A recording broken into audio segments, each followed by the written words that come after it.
Hello, good morning. എന്തുണ്ട് വിശേഷം? എല്ലാവർക്കും സുഖമല്ലേ? അപ്പോൾ നമുക്ക് ഇന്നത്തെ യൂണിവേഴ്സൽ ഗൈഡൻസ് എന്താണെന്ന് നോക്കാം. എന്താണ് ഇന്നത്തെ എനർജി, എന്തെല്ലാം കാര്യങ്ങൾ ശ്രദ്ധിക്കണം, എന്തെല്ലാം ബ്ലെസ്സിങ്സ് ആണുള്ളത് നോക്കാം. പോസിറ്റീവായിട്ടിരിക്കണേ, അതുപോലെ ഗ്രാറ്റിറ്റ്യൂഡ് പറഞ്ഞുകൊണ്ടിരിക്കണം കേട്ടോ. അപ്പോൾ നോക്കാം നമുക്ക് ഇന്നത്തെ യൂണിവേഴ്സൽ ഗൈഡൻസ് എന്താണ്. ഇന്ന് യൂണിവേഴ്സ് നമുക്ക് തരുന്ന ഗൈഡൻസ് എന്താണ്, നമ്മുടെ എനർജി, അതിനെന്താണ് യൂണിവേഴ്സ് നമുക്ക് തരുന്ന ഗൈഡൻസ് നോക്കാം കേട്ടോ.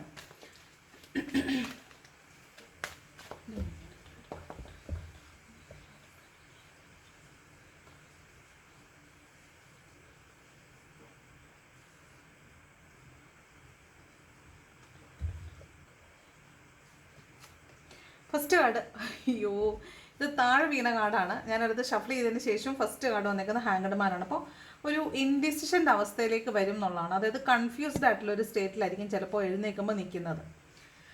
മേ ബി രാത്രിയിൽ നടന്നിട്ടുള്ള ചില സംഭവങ്ങളായിരിക്കാം, ചിലപ്പോൾ രാത്രിയിൽ ലേറ്റ് നൈറ്റിൽ വന്നിട്ടുള്ള ഒരു കോളായിരിക്കാം, അല്ലെങ്കിൽ നമ്മൾ കണ്ടിട്ടുള്ള ഒരു സ്വപ്നമായിരിക്കാം, നമ്മുടെ രാത്രിയിലെ ചിന്തകളായിരിക്കാം. അപ്പോൾ മൊത്തത്തിൽ രാവിലെ എണീക്കുമ്പോൾ തന്നെ ഒരു ഒരു തീരുമാനം എടുക്കാൻ പറ്റാത്തൊരു സാഹചര്യം, അല്ലെങ്കിൽ എന്ത് ചെയ്യണം എന്നറിയാത്തൊരവസ്ഥയിലേക്കായിരിക്കും ഒരുപക്ഷെ നിങ്ങളിന്ന് എഴുന്നേൽക്കുന്നത്. കുഴപ്പമില്ല, നമ്മൾ തീരുമാനം എടുത്ത് മുന്നോട്ട് പോകുക എന്നുള്ളത് മാത്രമേ ഉള്ളൂ, സറണ്ടർ ചെയ്യുക എന്നുള്ളത് മാത്രമേ ഉള്ളൂ. ഇപ്പം നമുക്ക് ഒരു തീരുമാനം എടുക്കേണ്ട ദിവസമാണ്, പക്ഷെ നമുക്ക് തീരുമാനം എടുക്കാൻ പറ്റുന്നില്ലെങ്കിൽ നമ്മൾ മാക്സിമം ഒരുപാട് ആലോചിക്കുക. ഒരു തീരുമാനം എടുക്കുന്നതിന് മുമ്പ് മാക്സിമം ടൈം ആലോചിക്കുക, ഒരു നല്ല തീരുമാനത്തിലെത്താൻ ശ്രമിക്കുക. ഇനി ഇൻ കേസ് നിങ്ങൾക്ക് തീരുമാനം എടുക്കാൻ പറ്റുന്നില്ലെങ്കിൽ നിങ്ങൾ സറണ്ടർ ചെയ്യുക.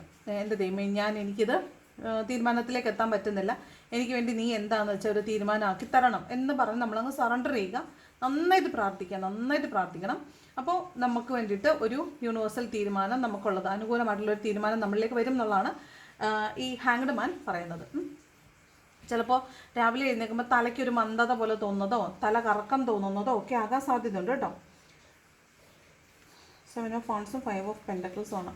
ഇത് മേ ബി ശാരീരികമായിട്ടുള്ള ബുദ്ധിമുട്ടായിരിക്കാം, ചിലപ്പോൾ മാനസികമായിട്ട് കുറച്ച് നെഗറ്റീവായിട്ടുള്ള ചിന്തകളിൽ ഇരിക്കുക, കുറച്ചൊരു മാനസികമായിട്ട് സമ്മർദ്ദപ്പെട്ടിരിക്കുന്ന ഒരു എനർജി ഉണ്ട്. മേ ബി ഫിനാൻസുമായി ബന്ധപ്പെട്ടതായിരിക്കും, പൈസയുമായി ബന്ധപ്പെട്ടതായിരിക്കാം, പൈസയ്ക്ക് ആവശ്യം വരിക, പക്ഷേ ആ പൈസ കയ്യിലില്ലാതിരിക്കുന്ന അവസ്ഥ, ആ എനർജി ആയിരിക്കാം, അതുമായി ബന്ധപ്പെട്ടിട്ടായിരിക്കാം. പക്ഷേ ഒരു ഹാങ്ഡ്മാൻ്റെ എനർജി വരാൻ സാധ്യതയുണ്ട്. ഒരു തീരുമാനം എടുക്കാൻ പറ്റാതെ ഒരു സ്ട്രഗ്ലിംഗ് ആയിട്ടുള്ള ഒരു സ്റ്റേജിലായിരിക്കും ചിലപ്പോൾ രാവിലെ നമ്മൾ ഉണ്ടാവാൻ സാധ്യത, തലാർക്കം ഉണ്ടാവാൻ സാധ്യതയുണ്ട് കേട്ടോ. അപ്പോൾ ശ്രദ്ധിക്കണേ, യാത്ര പോകുമ്പോഴും ഒക്കെ മറ്റുള്ളവരുടെ കൂടെ യാത്ര ചെയ്യാനായിട്ട് ശ്രമിക്കണം കേട്ടോ. സെക്കൻഡ് കാർഡ് ഹീറോഫൻ്റ് ആണേ. അപ്പോൾ ഇത് നിയമപരമായിട്ടുള്ള എന്തോ ഒരു കാര്യമാണ്. മേ ബി ഒരു ഡിവോഴ്സ്, ചിലപ്പോൾ നിങ്ങൾ റിലേഷൻഷിപ്പിൽ പ്രശ്നമായിട്ട് നിൽക്കുന്ന ആളുകളാണെങ്കിൽ ഒരു ഡിവോഴ്സിലേക്ക് പോകാനായിട്ട് ചിലപ്പോൾ തീരുമാനം എടുത്ത് നിൽക്കുന്ന, ചിലപ്പോൾ മ്യൂച്വലി നിങ്ങൾ അങ്ങനെ ഒരു തീരുമാനം എടുത്തിട്ടുള്ളവരാകാം, അല്ലെങ്കിൽ നിങ്ങളുടെ റിലേഷൻഷിപ്പ് ഒരു കോൺഫ്ലിക്റ്റിലേക്ക്, ഒരു നിയമപരമായ അവസ്ഥയിലേക്ക് എത്തുന്നുണ്ടായിരിക്കും. അപ്പോൾ അത്തരത്തിൽ നിങ്ങൾ കോൺഫ്ലിക്റ്റഡ് ആവുന്നതായിരിക്കും. നിങ്ങൾ ആപ്പാടെ തലയ്ക്ക് ഒരു എന്ത് ചെയ്യണമെന്നറിയാത്തൊരവസ്ഥ നിൽക്കുന്ന ഒരു എനർജി ആയിരിക്കാൻ സാധ്യതയുണ്ട്. അതാണ് ഈ ഹീറോ ഓഫ് എൻ്റെ കാർഡ് പറയുന്നത്. ഒരു ഡിവോഴ്സിലേക്കൊക്കെ ചിലപ്പോൾ നിങ്ങൾ മൂവ് ചെയ്യുന്നുണ്ടായിരിക്കും. ഇവിടെ ഒരു മധ്യസ്ഥ ചർച്ചയ്ക്ക് ചിലപ്പോൾ പോകുന്നുണ്ടായിരിക്കും. മറ്റുള്ള ആളുകളുമായിട്ട്, മറ്റുള്ളവരുടെ മീഡിയേഷനിൽ ചിലപ്പോൾ നിങ്ങൾ കാര്യങ്ങൾ സംസാരിക്കുന്നുണ്ടാവാൻ സാധ്യതയുണ്ട്. ഇനി അതല്ലെങ്കിൽ നിങ്ങൾ ഈ സാമുദായികമായിട്ടോ അല്ലെങ്കിൽ രാഷ്ട്രീയക്കാരോ അല്ലെങ്കിൽ മതപരമായിട്ടുള്ള നേതാക്കന്മാരോ അങ്ങനെയുള്ള ആരെങ്കിലും ചിലപ്പോൾ നിങ്ങൾക്ക് വേണ്ടിയിട്ട് ഒരു കാര്യത്തിന് അവരെ നിങ്ങൾ കാണുന്നുണ്ടായിരിക്കും. നിങ്ങളുടെ ഒരു കാര്യത്തിൻ്റെ മീഡിയേഷന് വേണ്ടിയിട്ട്, മധ്യസ്ഥതയ്ക്ക് വേണ്ടിയിട്ട് നിങ്ങൾ അവരെ ആരെങ്കിലും കാണുന്നുണ്ടാവാൻ സാധ്യതയുണ്ട്. അത്തരത്തിലുള്ളൊരു നിയമപരമായിട്ടുള്ള എന്തോ ഒരു എനർജിയിൽ, നിയമപരമായിട്ടുള്ള എന്തോ ഒരു പ്രശ്നത്തിൽ പെടുന്നതായിട്ട് കാണുന്നുണ്ട്. അത് മേ ബി നിങ്ങൾ നിയമപരമായിട്ടുള്ള കാര്യങ്ങളിൽ പെടുന്നതായിരിക്കാം, അല്ലെങ്കിൽ ഡിവോഴ്സിൻ്റെ ആയിരിക്കാം കേട്ടോ. പിന്നെ സ്പിരിച്വലായിട്ടുള്ളൊരു വ്യക്തിയെ കാണുന്നതും ഗൈഡൻസ് എടുക്കുന്നതും ഒക്കെ ആയിരിക്കാൻ സാധ്യതയുണ്ട്. ചിലപ്പോൾ നിങ്ങൾ എന്തെങ്കിലും പുതിയൊരു കാര്യം പഠിക്കാൻ പോകുന്നതായിരിക്കാൻ സാധ്യതയുണ്ട്. അതൊക്കെയാണ് ഹീറോഫൻ്റ് പറയുന്നത്. പിന്നെ ഈ വിഗ്രഹാരാധന നടത്തുന്ന ഇടങ്ങളിൽ ചിലപ്പോൾ പോവുക, അതായത് വിഗ്രഹങ്ങൾ ഉള്ളിടം കേട്ടോ. അതായത് അമ്പലം എന്ന് വെച്ചാൽ പൂർണ്ണമായ അമ്പലമല്ല, ചിലപ്പോൾ മേൽക്കൂര ഇല്ലാത്ത അമ്പലമായിരിക്കും, അല്ലെങ്കിൽ വിഗ്രഹ പ്രതിഷ്ഠകളുള്ള അമ്പലമായിരിക്കും. അങ്ങനെയുള്ള എവിടെയെങ്കിലുമൊക്കെ ചിലപ്പോൾ പോകുന്നുണ്ടാവാൻ സാധ്യതയുണ്ട്. അതൊക്കെയാണ് ഹീറോഫൻ്റിൻ്റെ കാർഡ് പറയുന്നത്. ഇത് കുറച്ചൊന്ന് ശ്രദ്ധിക്കേണ്ട ദിവസമാണ് കേട്ടോ. കാരണം അത് ഫസ്റ്റ് കാർഡ് ഹാങ്ഡ് മാനും സെക്കൻഡ് കാർഡ് ഹീറോഫൻ്റുമാണ്. തേർഡ് സ്റ്റാർ ആണ്. പക്ഷേ നിങ്ങൾക്ക് പ്രതീക്ഷ കൈവരും എന്നുള്ളതാണ്. അപ്പോൾ കുഴപ്പമില്ല, ഈ എനർജി അങ്ങ് മാറിപ്പോക്കോളും. തൽക്കാലത്തേക്കുള്ളൊരു പ്രതിഭാസമാണ്. കുറച്ച് കഴിയുമ്പോൾ നിങ്ങൾക്ക് എന്താണ് ചെയ്യേണ്ടതെന്നുള്ളതിനെ കുറിച്ചൊരു പ്രതീക്ഷയൊക്കെ കിട്ടും. ഒരു സ്റ്റാർ കാർഡാണ്. നിങ്ങളൊരു ബാലൻസിലേക്ക് വരും, നിങ്ങൾക്ക് കാമായിട്ടിരിക്കാൻ പറ്റും, നിങ്ങൾക്ക് പ്രതീക്ഷയ്ക്ക് വകയുണ്ടാകും എന്നൊക്കെയാണ് കാണുന്നത്. അപ്പോൾ എന്ത് പ്രശ്നം ഇന്ന് രാവിലെ നിങ്ങൾക്ക് ഉണ്ടായാലും നിങ്ങൾ പേടിക്കേണ്ട ആവശ്യമില്ല, അത് കോംപ്രമൈസ് ആയി പൊക്കോളും കേട്ടോ. ദെൻ കിങ് ഓഫ് വാൺസ് ആണ്. ഇവിടെ നിങ്ങൾക്ക് കിട്ടുന്ന ഗൈഡൻസ് എന്താണെന്ന് വെച്ചാൽ, നിങ്ങൾ ചിന്തിക്കുന്നത് അവിടെ അല്ല, അങ്ങനല്ല ചിന്തിക്കേണ്ടത്, വേറൊരു രീതിയിലാണ് ചിന്തിക്കേണ്ടത്. ഇവിടെ നമ്മളെപ്പോഴും ഏഞ്ചൽ കാർഡ് എടുക്കുമ്പോൾ കാണാറില്ല ദെയർ ഇസ് സംതിങ് ബെറ്റർ, അല്ലെങ്കിൽ ചേഞ്ച് ദ ഡിറക്ഷൻ എന്നൊക്കെ കാണത്തില്ലേ, അതാണ്. അപ്പം നിങ്ങൾ ചിന്തിക്കുന്നതല്ല ശരിക്കുള്ള വഴി, നിങ്ങൾ മറ്റൊരു തലത്തിൽ മാറി എന്ന് ചിന്തിക്കണം എന്നാണ് കാണുന്നത്. വേറൊരു തലത്തിൽ, അതായത് നിങ്ങളുടെ ചിന്ത വേറൊരു തലത്തിലേക്ക് മാറ്റപ്പെടേണ്ടതുണ്ടെന്നാണ് കാണുന്നത്. പിന്നെ കിങ് ഓഫ് വാൺസിൻ്റെ മറ്റൊരു ഇൻ്റർപ്രിട്ടേഷൻ എന്ന് പറയുന്നത്, ചിലപ്പോൾ നിങ്ങൾ ചെയ്തുകൊണ്ടിരിക്കുന്ന കാര്യവുമായി ബന്ധപ്പെട്ട് ഇപ്പോൾ എടുത്തിരിക്കുന്ന ഒരു തീരുമാനത്തിൽ നിന്ന് മാറി ചിന്തിക്കുന്നതായിരിക്കാം. ഇപ്പോൾ നിങ്ങൾ പോയിക്കൊണ്ടിരിക്കുന്ന വഴിയിൽ നിന്ന് മാറി വേറൊരു വഴിയിലേക്ക് പോകുന്നതായിരിക്കും. ഇപ്പം നിങ്ങൾ വളരെ സ്നേഹത്തോടെ വളരെ ഇഷ്ടത്തോടെ ഒരു കാര്യം ചെയ്യുന്നുണ്ടെങ്കിൽ അത് മാറി പുതിയൊരു ഇഷ്ടത്തിലേക്ക് പോകുന്നതാവാനും സാധ്യതയുണ്ട്. ഇനി നിങ്ങളൊരു ഓണ്ടർപ്രണർഷിപ്പ് ഉള്ള ആളാണ്, നിങ്ങളൊരു സംരംഭകനാണ്, അങ്ങനെ ഉണ്ടെങ്കിൽ ചിലപ്പോൾ നിങ്ങൾ അതിൻ്റെ എസ്റ്റാബ്ലിഷ്മെൻറ്റിലേക്ക് പോകുന്നതായിരിക്കും, എക്സ്പാൻഷനിലേക്ക് പോകുന്നതായിരിക്കും, വേറെ ബ്രാഞ്ചസ് തുടങ്ങുക, വിദേശത്ത് തന്നെ ബ്രാഞ്ച് തുടങ്ങുന്നതായിരിക്കാം, അല്ലെങ്കിൽ വേറെ ഏതെങ്കിലും ഒരു മേഖലയിലേക്കും കൂടെ നിങ്ങൾ കൈ വെക്കുന്നതായിരിക്കാം. അത്തരത്തിലുള്ളൊരു എനർജിയാണ് കിങ് ഓഫ് വാൺസ് എന്ന് പറയുന്നത്. ഓക്കെ, 10 ഓഫ് വാണ്ട് എന്ന് പറയുന്നത് ഓവർ ബേർഡൻഡ് ആവാന്നാണ്. അധികമായിട്ട് ജോലി ചെയ്യുക, ഓവറായിട്ട് ജോലി ചെയ്യുക, അധിക ബാധ്യത എടുത്ത് തലയിൽ വെക്കുക, മറ്റുള്ളവരുടെ ജോലിയും കൂടെ ഏറ്റെടുത്ത് ചെയ്യുക, അത്തരത്തിലൊക്കെയുള്ളൊരു എനർജിയാണേ.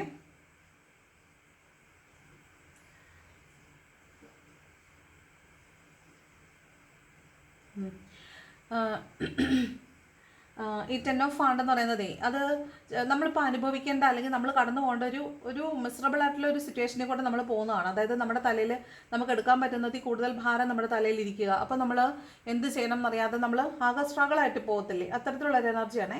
ഇന്നലെ സെയിം കാർഡ് തന്നെ വന്നപ്പോൾ ഞാൻ പറഞ്ഞായിരുന്നു 10 ഓഫ് വാണ്ടൊക്കെ വരുവാണെങ്കിൽ നമ്മൾ എല്ലാ കാര്യങ്ങളും കൂടെ ഒരുമിച്ചെടുത്ത് തലയിൽ വെച്ച് എല്ലാം കൂടെ സോർട്ട് ഔട്ട് ചെയ്യാൻ നോക്കരുത്. പറ്റുന്ന പോലെ കൊച്ചു കൊച്ചു കാര്യങ്ങൾ ചെയ്ത് മാറ്റി മാറ്റി പോവുകയാണ് ചെയ്യേണ്ടത്. അങ്ങനെ മാത്രമേ നമുക്ക് മുന്നോട്ട് പോകാൻ പറ്റുള്ളൂ. അല്ലാതെ ഈ 10 കാര്യങ്ങൾ തലയിൽ ഇരുന്നിട്ട് 10 ഒരുപോലെ തന്നെ സോർട്ട് ഔട്ട് ചെയ്യാൻ നമുക്ക് പറ്റത്തില്ല. അപ്പോൾ നമ്മൾ പറ്റുന്ന പോലെ ഓരോരോ കൊച്ചു കൊച്ചു കാര്യങ്ങൾ മാറ്റി മാറ്റി നമ്മൾ ഭാരം കുറയ്ക്കുക എന്നുള്ളതാണ്. ഇന്ന് ചെയ്യാൻ പറ്റിയില്ലെങ്കിൽ ഇന്ന് ഇറ്റ്സ് ഓക്കെ, നാളെ ചെയ്യാമെന്ന് വിചാരിക്കുക.